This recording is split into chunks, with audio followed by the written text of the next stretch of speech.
Ned, yung mga small displacement naman. Tingnan nyo yung pagkakakabit. May tupi. Papapormahin natin to. Papagawa natin ng camelback seat. So yun na sense, yung upuan ko ng Mio Soul ko, kakapalit ko lang ng JRP seat. Yun nga lang ang problema ko. Ito, tingnan nyo, papakita ko. Tingnan nyo yung pagkakakabit. May tupi. So hindi masyado pulido yung pagkakakabit. So gagawin ko ngayon, mas papapormahin natin to. And alam nyo na, may kakilala ako, tropa ko. Yung ginawa natin sa NMAX natin. Maraming nagre-request, Sir Ned, yung mga small displacement naman, malilit na scooter. So ito, yung pinaka-model ko is yung Mio Soul ko. And papagawa natin ng camelback seat.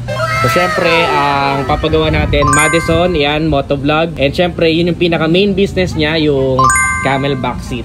So ngayon ay kakalasin na niya yan para makuha na niya itong upuan natin. Medyo napabayaan ko na tong Mio Soul ko, gawa ng panay NMAX tayo recently. Kaya ewan ko kung madadagdagan pa tong motor ko.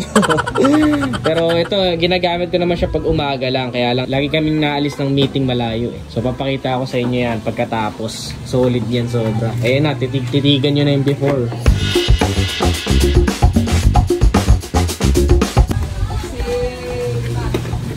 Kailangan pa palang tanggalin yun no, sa Mio Soul. Tapos ganun na lang.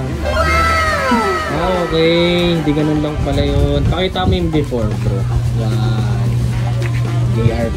JRP, baka naman. Papalitan ka na namin. Walang makita sa'yo eh. So yan, PM nyo siya. Mamaya papakita ko sa inyo results kasi kukunin muna niya si Madison. Yan. Thank you, bro. Thank you. Then guys, kailan dumating. Pero papakita ko sa inyo siguro pag umaga na kasi medyo gabi na hindi nakita. By the way, ito pala, may bibigay ako sa ito. Gainer 8 armor coating. Ito pwede ito sa glossy, pwede sa matte. Tapos itong isa bro, tire cream, wet look. Hindi siya tire black. Kasi ito, hindi siya madulas. Para lang siyang nilagyan mo ng tubig. Hindi mo na kailangan punasan. I-apply mo lang siya. Tapos patuyuin mo, tapos isa pa. Salamat Ned, salamat. So, makakita na niya dito yung all black.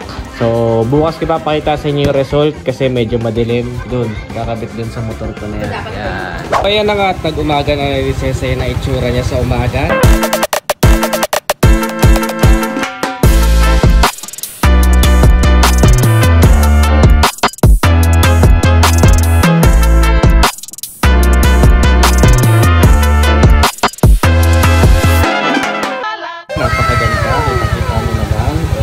Kaya black yung pinakulay ko kasi baka ipa-repaint ko to, mag-experiment ako ng color. Yung sa akin Mio Soul ay 125, kaya para bagay sa lahat kung anumang kulay yung mapag-decidean ko na ipalit dito. Yan. So kita nyo naman, bagay na bagay siya, di ba?